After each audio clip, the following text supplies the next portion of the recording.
Magandang araw mga ka-Wonder. Welcome back sa ating YouTube channel, Wonder Vlogcaster po. Pag-usapan natin mga ka-Wonder itong pasabog na kumakalat. I think kumakalat na to sa social media, no?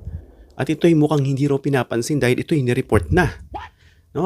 Ito'y may kinalaman sa isang babae na namumuhay sa lavish na pamumuhay. Balita raw ayon dito sa isang content creator na mayroon siyang mga insiders.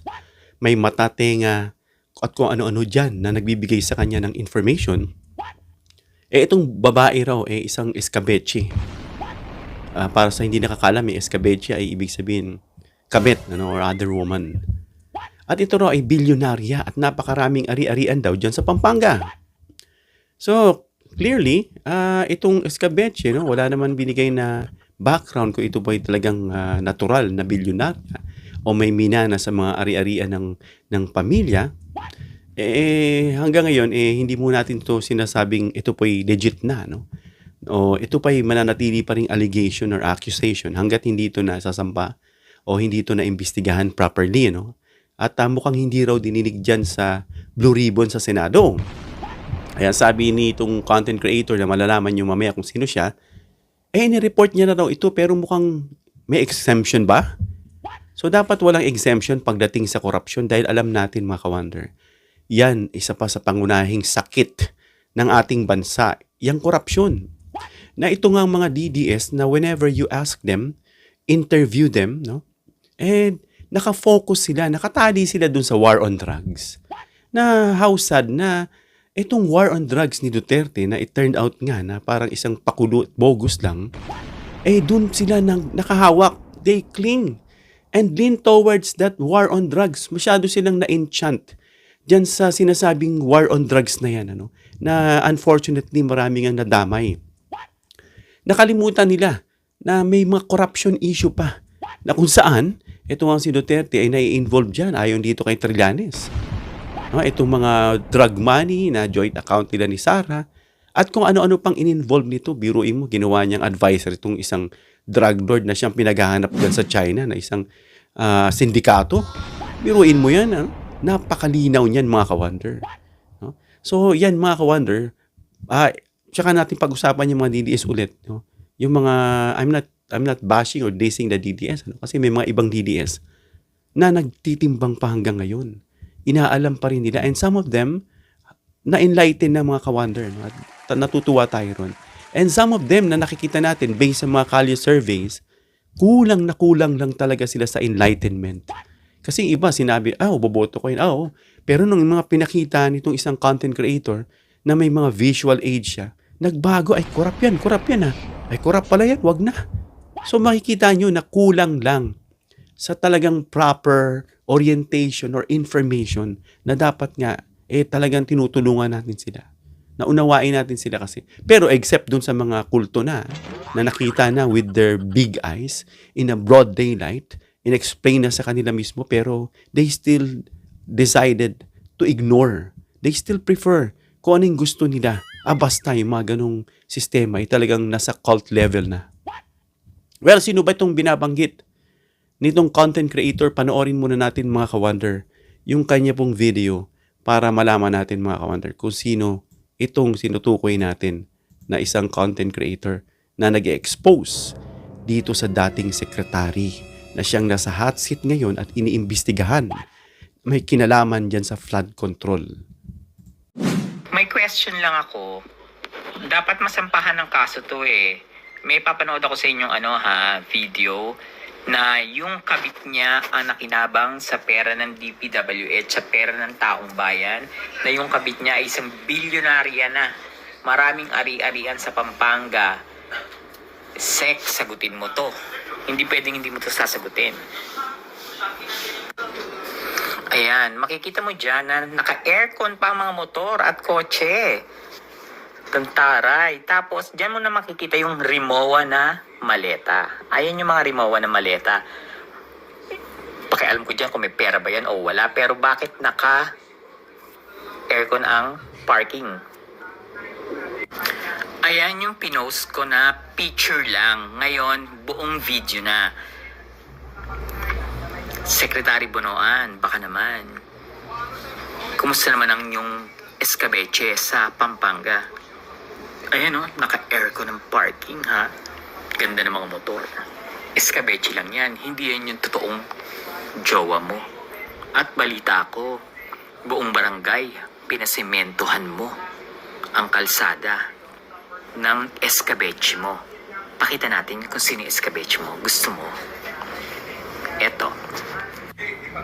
Ni-report ko to, alam ko, binigay ko yung exact place, yung pangalan, yung resort, yung lugar. Bakit di siya lumabas? Ano yun? May exemption? Hindi pwede yun. Dapat panagutin lahat to. Panagutin lahat. Lahat kayo managot sa kasalanan ginawa niyo sa pagnanakaw. Diba? Diyan sa DPWH. Ayan, panoorin natin, naka-aircon ang garahe, ang ganda ng mga motor, ang ganda ng kotse, tapos maraming rimowang maleta sa gilid ng kotse. Hindi mo to bahay. Secretary, this is the bahay of your escabeche in Pampanga. At eto ang pag-aaring resort ng escabeche. Ang Natures by the Mountain Resort Incorporation sa Dampe, Florida Blanca. Ayan na yung lugar Florida Blanca. Ayan na yung lugar. Sinend ko na nga yung mapa. Ayan, ang linaw-linaw. Gusto nyo puntahan nyo? Puntahan natin. Hello? Ang tori naman ni former secretary. Head ng escabeche na bilyonarya. Tapos hindi man lang nalabas sa Blue Ribbon ha. Teka muna. Churut. So, hindi liligtas sa akin yan. Promise. Lalabas lahat. So yun mga ka-wonder, pinakita dito sa video na yung mga motor naka-aircon pa. I'm not sure about the brand, kung anong klaseng brand itong scooter na to. Na upon checking mga ka-wonder dito, may nakita nating mga brand na Fonz, Arthur Z, ano ba yan, Z scooter. Hindi natin alam kung anong klaseng motor yun, kasi hindi tayo masyadong familiar sa mga ibang mga motorcycle model. Well, anyway, mukhang luxury yung mga yun kasi pinapa-aircon pa. At meron pang mini car doon at yung mga remowang maleta.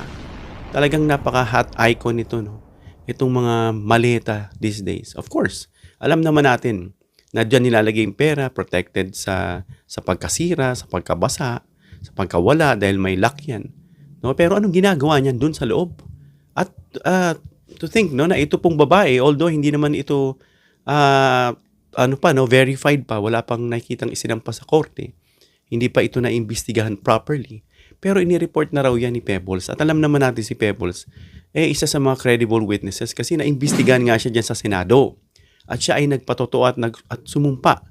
At ito pong nire-report niya, mukhang hindi raw iniimbestigahan dyan sa Blue Ribbon. Well, pag-usapan natin kung sino ba itong secretary na may escabeche. Para sa hindi nakakaalam sa escabeche, ito po ay kabit or other woman na may lavish na pamumuhay na di umano connected daw dito sa isang former DPWH secretary na namumuhay nga at maraming ari-arian dyan sa Pampanga at meron pang beach resort na pinakita na Nature's Way by the Mountains Incorporated na yan ay pamamay-ari daw nitong bilyonarya na kung saan di pa natin confirm kung saan niya nakuha yung bilyon.